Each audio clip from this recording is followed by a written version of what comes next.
welcome to another episode of Minibar Musings. Today I am joined here with my good friend Asty Kulla, who is a founder of Karaja and a founder of English Goes to Kampu Foundation.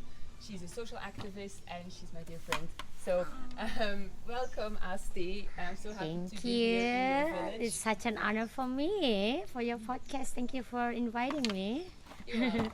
And we also have a special guest here. Her name is Nona. Nona, yeah. Can you introduce her? Yeah, Nona is the youngest weaver here for our weaving class. So, as you said before, so we have like English Goes to Kampung class. So Nona is one of the students that we have, like, and also not only like learn English, but now Nona is really focused on how to improve her skills on weaving.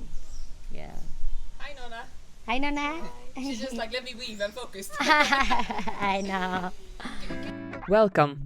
I'm Lisa van der Stok, visual storyteller and host of Minibar Musings, the podcast where I muse with unique and visionary people in the hospitality industry. You're currently in a hotel room, grab a drink from the minibar and enjoy. If you're doing something productive, keep going. We will muse while you cook, clean, run, drive or work out. Let's get into it.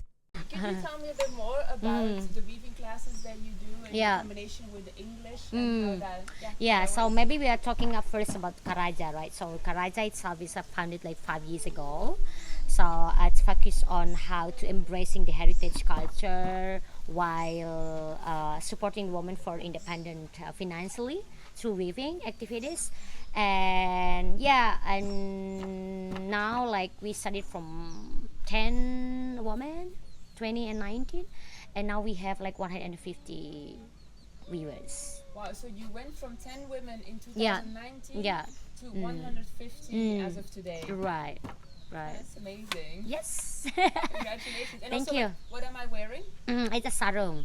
So it's sarung. It's from because full made by cotton and handmade, and also we use natural dyes. As I said before, like we also have mission and we aim to embracing people to bring back the heritage culture, and while we also respect our nature from no chemicals, we just work on natural dyes and all handmade and with the good quality for sure.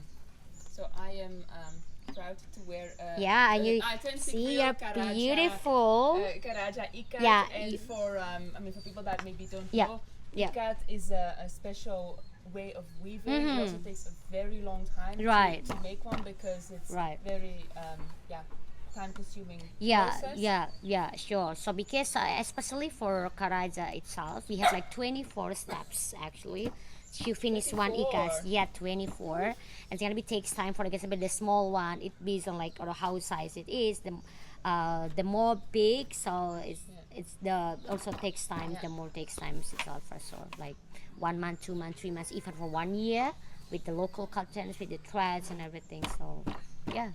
And what I really admire in your brand and the way work you do is the fact that also like people cannot see what's behind the camera, but we're like in the village. Sure. And also the women are all like we have an audience. Yeah. Today. Yes. The fact that women don't have to come to the factory or to like a workshop. They can weave at their home, correct? Yeah. Can you tell me a bit more about the vision behind that and why you decided to do it actually like that? My vision is itself for Karaja. I do believe mother are the very first teacher at home because I'm a teacher. I've been teaching at Snow High in the morning for 10 years now, and I'm running a foundation with the English Goes to Kampung. So I saw like we have to work together, the teacher at school and also mom at home as a teacher, right? And they don't need to go in a place like in a factory to do something that they already skill up for it. Like weaving is the really basic skill for somebody's woman, right? And you and me, like as a woman, we do believe that women are multitasking, right? So and mothers here, like in Karaja itself, like I want them to still being a mom, but also being a worker. It's like they still cooking while like seeing around the kids playing around, and they still taking care of them. They don't worry about their kids, and they don't worry about about food, and and they become their own boss. They are the boss for their own activities, and also can bring impact for the kids. So it's not always like teaching is not always like, oh yeah, you teach them how to read, but how is the way of living, and then how you what is that, you connect yourself with the nature, with the culture, because ikat itself, it's about connecting with the culture, connecting with the nature, connecting with the ancestors. Yeah, because 60% our communities here still believe in Marapu ways, so Marapu belief. So it's really important, and that's the powerful value that I also want to spread and share to the other young Sumbanese, is about how to stay connected with the natures and living harmony with Marapu them. beliefs, for people like who don't know, that is the local. This is a local Yeah. belief. This is our very first belief in Sumba culture. Yep. And so, yeah, the fact that now they can work at home also means like that they can work, because when you told me before how it would be impossible for most women to go out and leave Right, their right, home, right. but now by bringing the work to Yeah, the villages, sure. they are like financially independent, Yeah. which is something they would not be, because they're like Yeah. most women cannot just Yeah. go Just and go work and somewhere. work somewhere and become, and also one of my uh, strong driven why I also start this all and women must be independent as financially. It's because I got inspired by the domestic violence victims itself, especially that's also my big aim in this community, how to uh, helping women to be independent financially. And I do believe that when women independent financially, they have more power, they have Yes. more choices, to leave out the cage of abuse, or any like, oh yeah, you're just a woman, you can make a choice, and you just say yeah, so I mean, like, no, hello, woman can do more than that. Why because of you're a woman? No, because I'm a woman, so I can do this thing. So I just want to spread this kind of spirit to them, like, and it works. Remember that start with 10 and now I have like 100, almost 116, 80 this year. Right, I started from one village, and now like we have like 9 different villages already. So yeah. You're such an inspiration. And what I also find so special about you is you are from here. You grew up Right. Right. in a village close by, Yeah. and then you went and studied abroad. I mean, In Java. in Java. But then you also came back. Like you went to the city to study, but then you came back to start something here and to really Yeah. work in the community. Yeah. So I mean, also just for people to know, like, you are not someone who comes from abroad to Right, go right, and fix right. things around Right, here. It's yeah. like it is your culture. And I wanted to ask more, like, what inspired you to start English Goes to Kampu? And you correct. touched upon the fact of like the issue of domestic violence.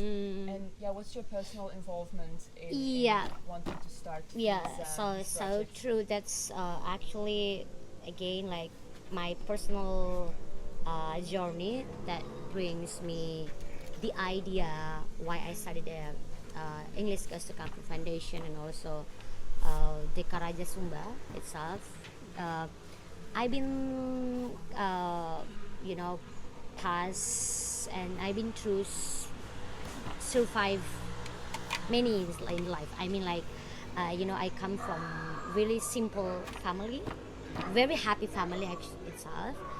But and I've been through also about how difficult access to information, access to education, because of not only about the situations in Sumba at the time, right? When I was little, and when I was a teenager, and from there, that's brings me back when I was at university. So what I have to do next, and it's because I want the next generation gonna be experience the same what I was through, about oh yeah, in Sumba still, like we work for to school, like taking 10 kilometers, you know, like it's very You have to nice. walk And 10 kilometers 10 to kilometers to go school? and back and every day. So I mean, like, oh, next, so that makes me um, very strong to, oh yeah, I have to start that.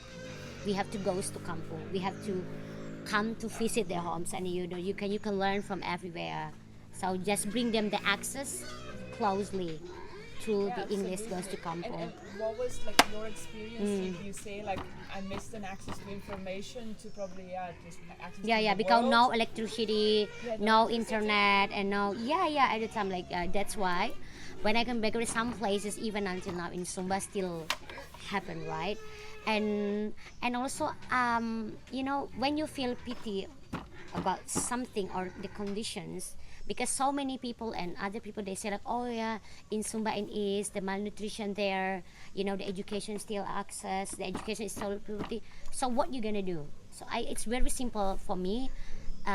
While the tourism industry, especially for hotels, um, industry is very high in Sumba until that end. So I do believe when the local young people here and the children, we prepare them English skills, we prepare them the good hospitality, so they can find a job in the future. So it's also can bring them access for the opportunity job is close in their island. So yeah, so that brings me back because um, it's gonna be no more, you know, like malnutrition kids, you know, like, and everyone can get access to educations because you bring them the education, so bring them hopes, you bring them smile, you bring them Yeah, confidence, you it's know. Education is not only about how to read, how to write, how to speak in English, but it's about like how to realize that each of the so many skills they have really big potential to Yeah. you know, like to engage more the to improve their skills or their potential itself. Yeah, absolutely. I also love how we have like the pigs in the background. Yeah, So I for know, pigs. For listeners wondering like what's going on Yeah, with the pigs the in the pigs, background. yeah. And also maybe like just to give like a bit of perspective, Mm. give some numbers because the number of students you have is like Yeah. So it's not just a few girls. Like how many yeah, students you have? so now like you remember when I started for the first time 2014, 20 and 2014 to 2015, I started with the only 3 to 5 kids in coastal areas in other in the village, and now like we have like it's really, and I do it by myself finally.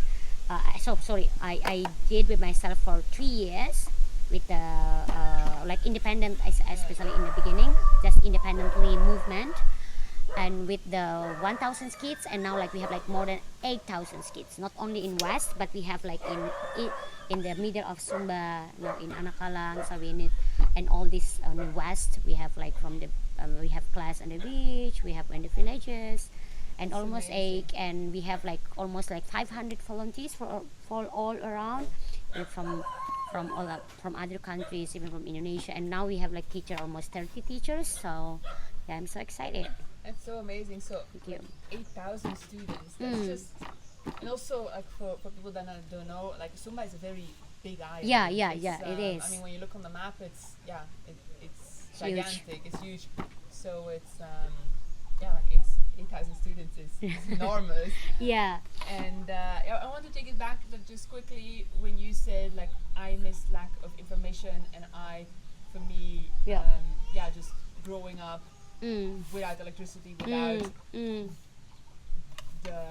especially like that information aspect. How did it feel for you, like then going to the big city and going to university in Java?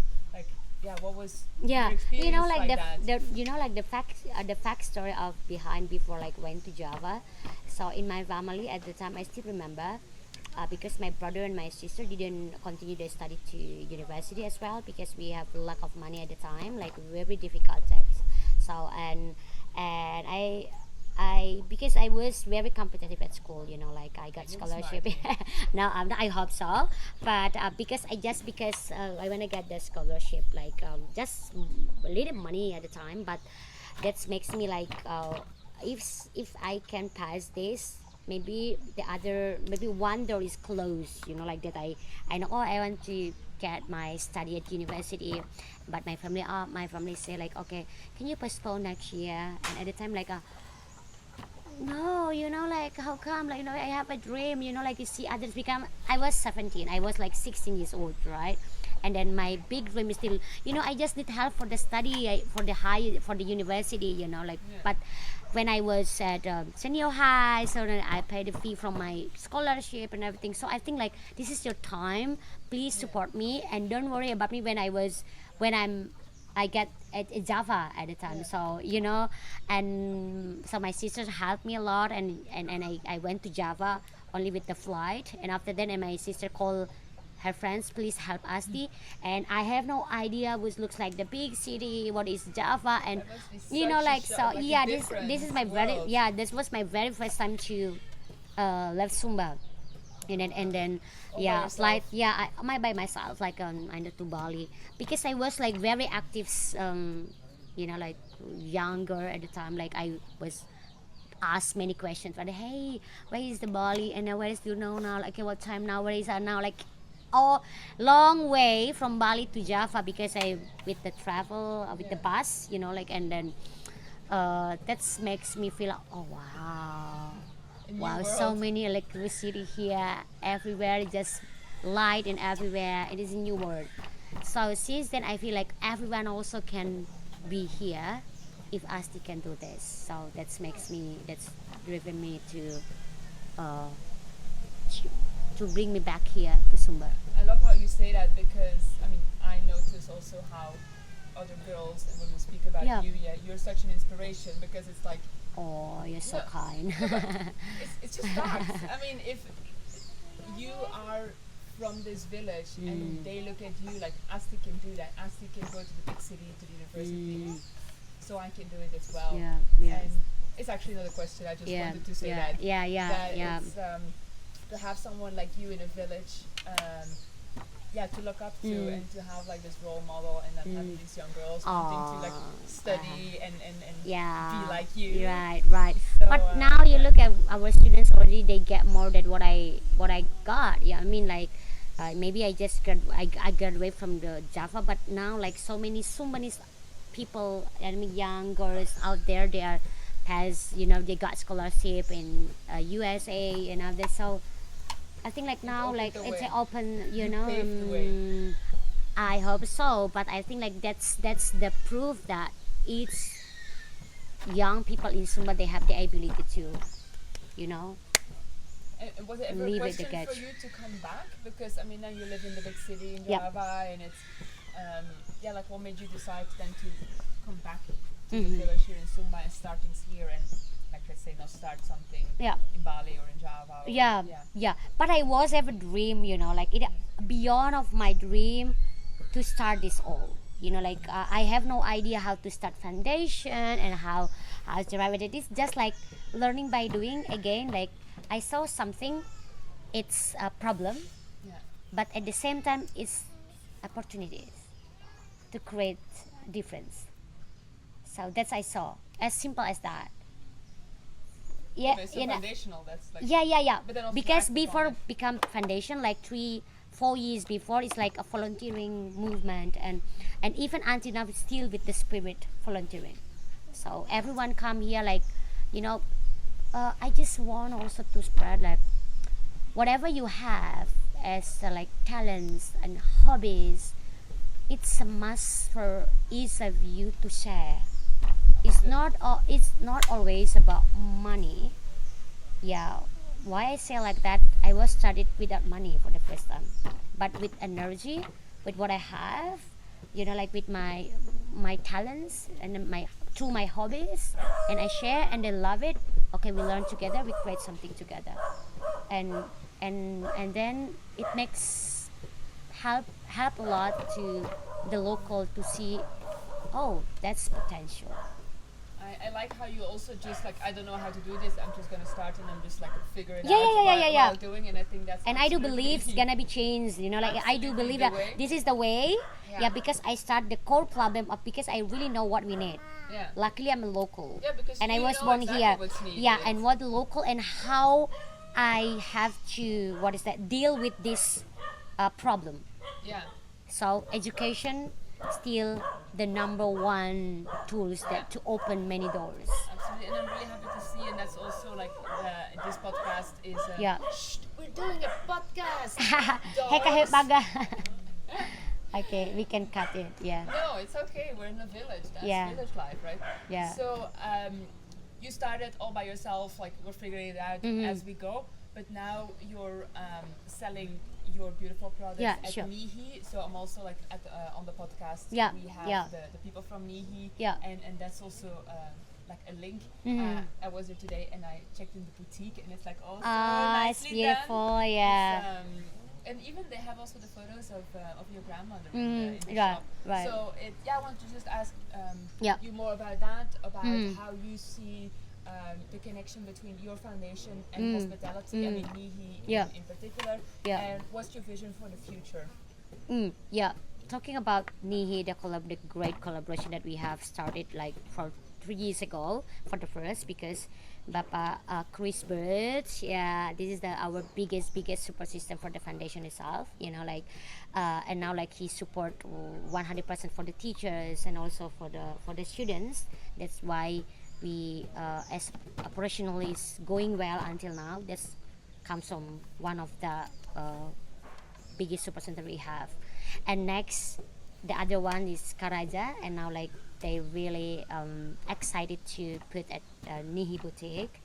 That I think this is the way how Nihi consistent to support the local, you know, to support the local in a good way. You know, it's not about like we know like 80% of Nihi the workers are coming from local, and now they also wanted to you know, to support more the communities through their handcraft, you know, through the foundations and everything, like through many things that they can. So for the future, I hope this kind of collaborations it's going it's sustained, because everything's, if you build something about a difference, you have to open and work together.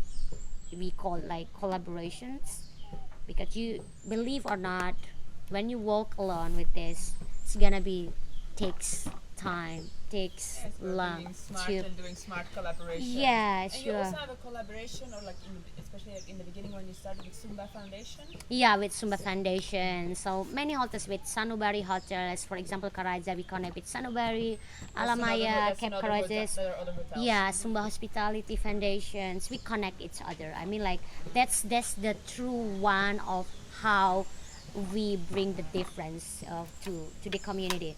Work together, make collaborations, and we can see the The fruits of your labor. the fruit of the people. So Absolutely. change. Yep. I want to like conclude our sit together Yeah. actually with a question Yeah. for more like an advice or a tip for people that come to visit Sumba. Like what would be your tip or your advice for people considering coming to Sure. this beautiful island? Okay, I everyone there. If you search on Google about Sumba, you will find like beautiful beaches, right? Beautiful culture, the beautiful hills, you know, savanna and everything. But also, you know, don't forget the most beautiful from Sumba part is the people. Yeah, that's actually true. Yeah, and what they are doing, the true of the cultures, like what's known as doing now, like, you know, like she's leader and the others, and this is her mom's like leave her when she's baby and to Bali, and now like she's arrived. Something like there is a story more than that one. Not only like story all along the story of Sumba long time ago, but the story about today, The women today. the woman today, and this gonna be memorized your visiting your trip in Sumba, and don't forget to come visit us and getting close with the Because local here. as a visitor, I mean as a tourist, you can also come to your foundation. To Yeah, sure, Karaja, so volunteering. To even to like Yeah. volunteer and to like see how Yeah, everything's and being get made. experience. You also could experience how they make the weaving, how they make the color from natural dyes, Dyeing. and the dyeing, and you could also experience how you become a guest volunteering your time, teaching, sharing. It's Perfect. yeah. I'll link all the information on how to get in touch and become a Yeah. volunteer or just pay Yeah, a visit. Please visit in the our podcast. website for our foundation, ezksumba.org and karajasumba.com. I will link it. Yes. Thank you so much, Thank you Asty. so much, sister. Oh.